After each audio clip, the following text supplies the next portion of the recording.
केंद्र सरकार ने यूनिफाइड पेंशन स्कीम यानी यूपीएस को मंजूरी दे दी है।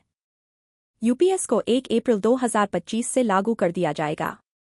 एक आंकड़े के मुताबिक इस योजना के दायरे में 23 लाख केंद्रीय कर्मचारी आएंगे।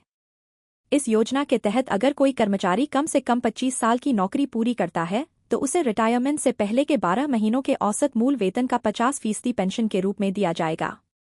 इस पेंशन योजना का लाभ पाने के लिए कर्मचारी को कम से कम 10 साल की नौकरी पूरी करनी अनिवार्य शर्त है।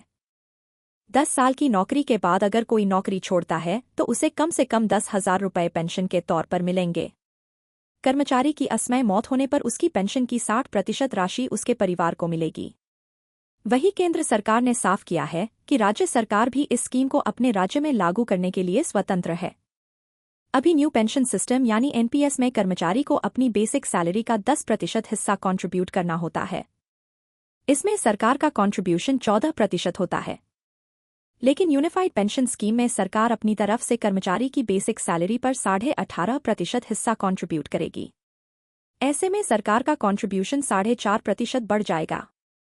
वहीं एनपीएस की तरह यूपीएस में ही कर्मचारी का योगदान 10% बना रहेगा। जिन कर्मचारियों ने एनपीएस को चुन रखा है और वह यूनिफाइड पेंशन स्कीम को चुनना चाहते हैं तो उन्हें भी इसका लाभ मिल सकता है। 31 मार्च 2025 तक रिटायर होने वाले कर्मचारी यूपीएस को चुनने के पात्र होंगे।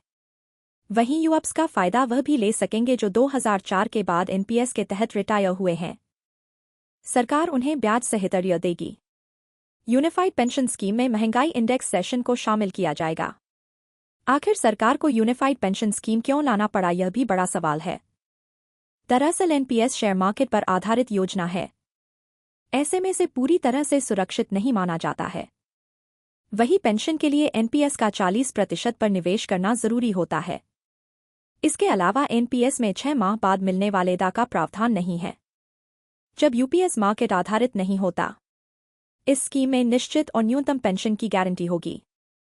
फिलहाल तो एक कर्मचारी को तय करना है कि उसे एनपीएस या यूपीएस में से किस योजना में रहना है। साथ ही समय के हिसाब से कौन सी योजना उसके लिए बेहतर है।